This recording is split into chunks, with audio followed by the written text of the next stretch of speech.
Herzlich willkommen auf meinem Kanal. Das ist eine Videoantwort an Christoph vom Kanal Schnorres58. Er hat ein Video über seine Messerkombination gemacht, das verlinke ich euch mal hier. Gleichzeitig hat er zu einer VA aufgerufen. Zu Christoph und seinem Kanal sage ich dann am Ende des Videos nochmal was. Ja, das Thema Messerkombination finde ich zwar wirklich interessant, aber es war echt nicht leicht für mich. Liegt wahrscheinlich daran, dass ich dazu neige, alles sehr kompliziert anzugehen. Hat dann auch alles ein bisschen gedauert. Ich musste mir erst eine Art Videoaufbau überlegen. Und es ist auch so, dass ich meistens ein sehr ähnliches Setup trage. Also ein kleines feststehendes Messer, ein normales Klappmesser und mindestens ein kleines Victorinox. Im Wald kommt dann meist noch ein größeres Messer dazu. Ja, aber insbesondere im urbanen Bereich habe ich dann bei den Foldern schon eine sehr große Rotation. Deswegen habe ich mich dazu entschlossen, einfach die häufigsten Kombinationen zu zeigen. Und ich fange direkt mit einer Kombination an, die ich gerne im Urlaub bei kleineren Touren, Radtouren etc. dabei habe.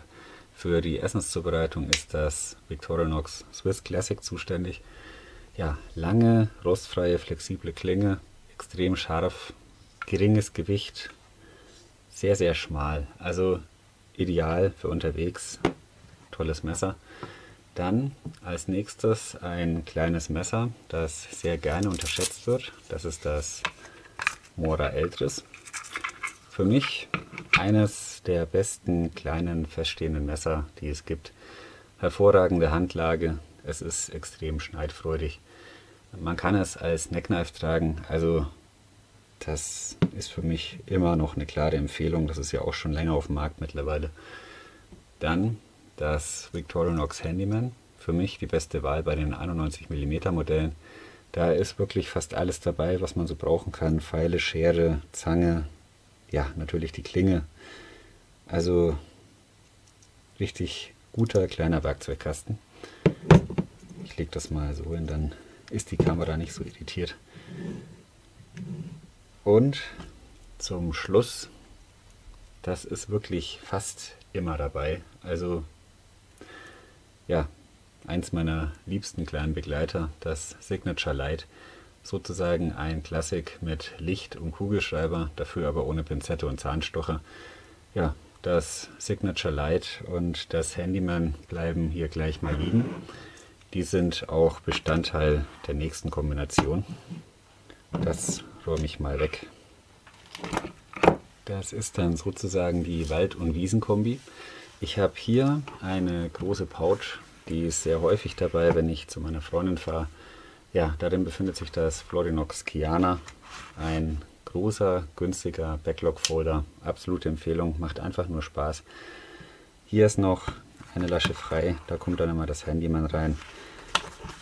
Tolles Messer, absolute Empfehlung, das Florinox Kiana. Als großes feststehendes Messer ist dann meist das Mora Companion Heavy Duty dabei. Für mich reicht das meist einfach aus. Ja, das liegt bei meiner Freundin in einer Schublade, wird auch für die Gartenarbeit hergenommen, sieht auch dementsprechend aus. Also es wird schon wirklich fies missbraucht mitunter. Es ist keine Schönheit, aber nahezu unverwüstlich und ja, mag ich einfach gern. Alternativen im feststehenden Bereich wären zum Beispiel das Rosselli Hunter R100. Habe ich auch sehr gern. Toller Griff, tolle Klinge, toller Stahl. Dann das Cold Steel Dropforged Hunter. Ja, da muss man nicht viel zu sagen. Das ist ein Stück gesenkgeschmiedetes Metall. Wirklich richtig gutes Messer. Nahezu unzerstörbar, kleines Brecheisen. Und leider bekommt das Messer viel zu selten Tragezeit. Das ist das Custom von Robert Hamburg. Ja, das H7 müsste ich öfter mal mitnehmen, aber ich muss echt sagen, diese drei Messer haben es wirklich schwer gegen mein abgeranztes Companion. Tut mir wirklich leid, aber es ist wirklich so, das Messer habe ich am häufigsten dabei. Jetzt gibt es noch was, wo einige von euch vielleicht etwas lachen werden. Und zwar ist das ein kleines Neckknife, das darf nicht fehlen. Das ist das Tops Mini Tanimboka. Eins der seltsamsten Messer in meinem Besitz, kann ich nicht anders sagen.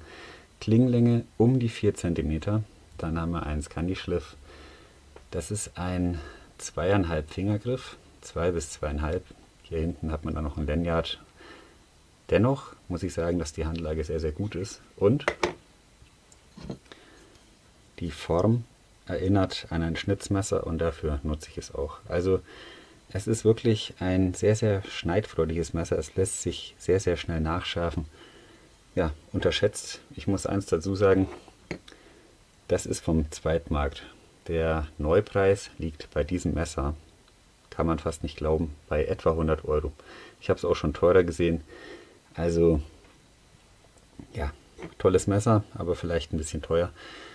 Die zwei räume ich weg. Das Tops Mini darf liegen bleiben. Das ist dann auch Bestandteil des nächsten Setups. Und zwar geht es jetzt um den urbanen Bereich.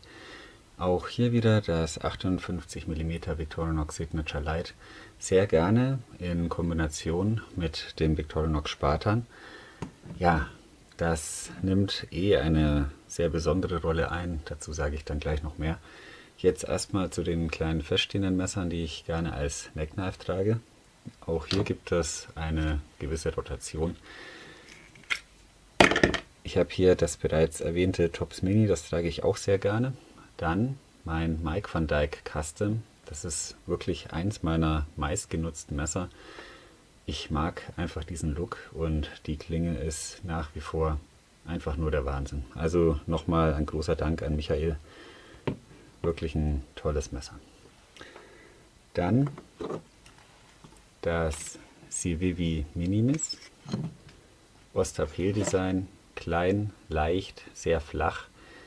Das ist in letzter Zeit sehr häufig dabei. Ich mag das wirklich gern. Das ist unauffällig, praktisch, wirklich scharf, schönes Messer. Als nächstes kommt eine kleine Ausnahme. Es ist eigentlich kein feststehendes Messer, es ist aber für mich ein Neckknife und zwar ein kleines Opinel mit Schlüsselringkupplung. Es ist wirklich so, eins dieser 4 Neckknives ist eigentlich immer dabei. Bei den Klappmessern ist die Rotation ebenfalls sehr groß. Ich tue die jetzt mal hier wieder weg oder vielleicht hier oben ein bisschen hintrapieren.